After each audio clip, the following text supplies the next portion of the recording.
thank you so much for joining me on this video. Today I'm going to show you how I made this whale shark vase that is part of my ocean collection releasing in November. So for this piece we're going to be using the Das air dry clay in white, and I use these tools from Amazon. I'll link them below. My most used tools are the silicone rolling pin. I used to use a wooden one and the clay just wasn't easy to clean off it. And my other most used is the sharp pointing tool, which I use for tracing, cutting and detailing. I also have a bowl of water for smoothing and some slip, which is basically like glue for clay. It's made from clay mixed with water, and then I usually leave it overnight. When I first started, I used things around the house like glasses to roll, knives to cut and lids to cut out shapes, so you really can utilise things in your home when working with clay. So I started with drawing and cutting out my stencil of the whale shark.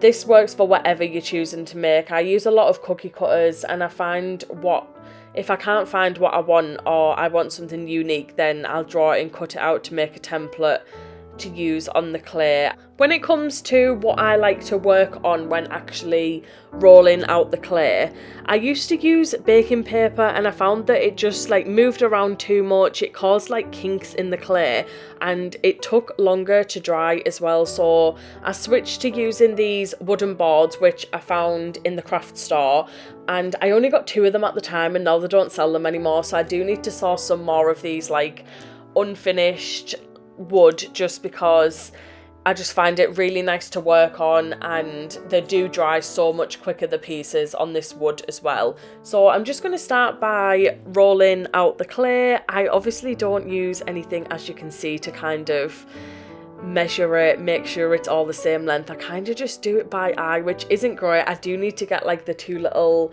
wooden pieces to make sure it's all the same length, but this works for me for now. So as you can see, I'm placing the stencil onto the clay, and then I'm going to grab that detailing tool that I mentioned earlier to just firstly lightly trace around the stencil, because if you go straight in with cutting it, sometimes it causes like too much pull on the clay, especially because I do actually need to get a little sharp like mini type Stanley knife, but I just keep using this and it does work. It just probably makes my life a little bit harder because I have to do a slight bit more smoothing than I probably would. But yeah, so we're just gonna outline the whale shark, and then once I remove it, we can go and fully cut the whole design out.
So once we've cut it out, you don't want to use your fingers to kind of peel the design off, because you'll end up warping the clay. I always just use this sharp like mirror tool that came in the Amazon set, just so I know that it's not sticking to the bottom and it stays flat, which is how I want this design to be.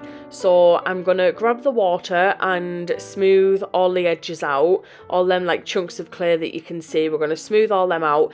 With this design, it doesn't matter too much how smooth they are, because obviously this design is most of the edge I'll be able to file, if that makes sense. Like, as long as the top bit is pretty smooth, all of the edges will be able to file with our sandpaper.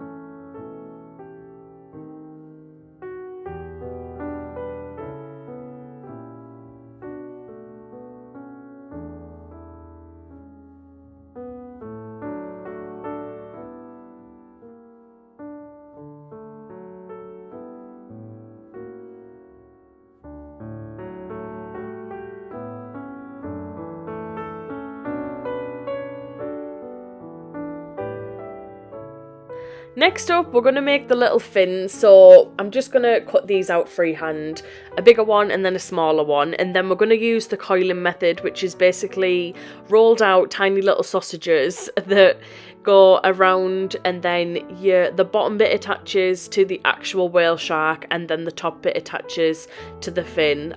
Just quickly before that, I would usually like put markings into the clay to attach it if it's something bigger, but because this is so small, I literally just used some of the slip to push it down and then use the coils around the edge to actually attach it on securely.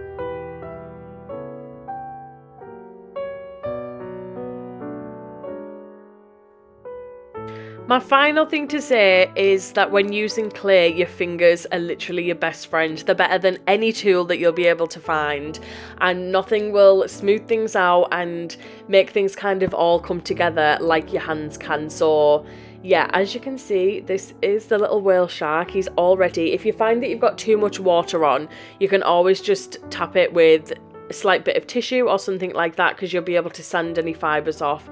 So this is it after I think about 4 days, and it was dry, so it's ready to sand. I like to use sandpaper and a nail file because the sandpaper is just better all round and does a better job.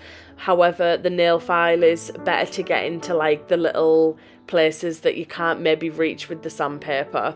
So next we're going to go on to painting. So I mixed a really nice blue shade together. I actually mixed turquoise and blue to get this kind of deep blue colour. I'm really happy with how it turned out. So I think I did 2 or 3 coats on this because I actually don't use a primer when it comes to air dry clay. I've never had a problem with peeling before. The only reason I could find if you were finding that your clay designs were peeling is if you haven't let them dry properly, or the particular paint you're using isn't suitable for air dry clay. I use acrylic paint. There's a couple of brands that I like. I will leave them in the description. But yeah, like I said, I've never had any problems. So I'm just doing the little dots on the whale shark. This is so fascinating. Like, what is the reason for these little dot designs on the whale shark? I think it looks so cool. So around the head, the fins and the tail, I kind of clustered loads of little white dots together, and then more sparsely in like horizontal lines did them across his body. He's a he now apparently. And then for the base of the vase, I mixed a few different blue shades together with white to do a sort of wash design, which is actually one of my go-tos when doing base colours for vases. I just find it so therapeutic to just freestyle, mix the colours together and keep going until I'm happy with the design. And I really wanted this to kind of look and feel like the ocean, so I feel like in the end we did reach that kind of vibe, so I'm really happy with the outcome of the base colour. I also did a little splat design as well with some white paint over the top because it's just been my go-to recently. I love doing this design on things and I feel like it fit with the ocean theme. And yeah, I also tried to do some little gold stars to make it sort of like a celestial, but I put them on and then I decided that I wasn't feeling them, they didn't look good, so I didn't include them. But the whale shark is ready to attach, so depending on the weight of the design and different factors like that will depend on what sort of glue I use, whether I use super glue, whether I use Mod Podge. So for this design, the whale shark was actually really light, so I put Mod Podge on his head and his tail, which Mod Podge is a glue. I just used quite a bit to make sure he was going to stay on there, and I did let it dry face down so that the weight didn't pull him off before the glue had chance to set. And this is how my whale shark vase turned out. I'm so happy with it. I did follow the design around the sides, as you can see, just feel like that looks more effective, and I'm really happy with how it turned out. So thank you so much for making this with me today, and this will be available, like I said, as part of my ocean collection, which will be releasing in November. I just need to confirm the date, so make sure you subscribe and stick around for the studio vlogs, because I will be announcing the date of the collection in that video, along with my fairy collection, which I can't wait for. So yeah, I'm really grateful for all of you who joined me on my small business journey. I'm so happy that I got into air dry clay. I would say it's honestly one of my favorite crafts, and there's just so many different things that you can make with it, and so much like potential and creativity that really does make it one of my favorite craft methods. So yeah, don't forget to like, don't forget to subscribe, and I will hopefully see you in the next video.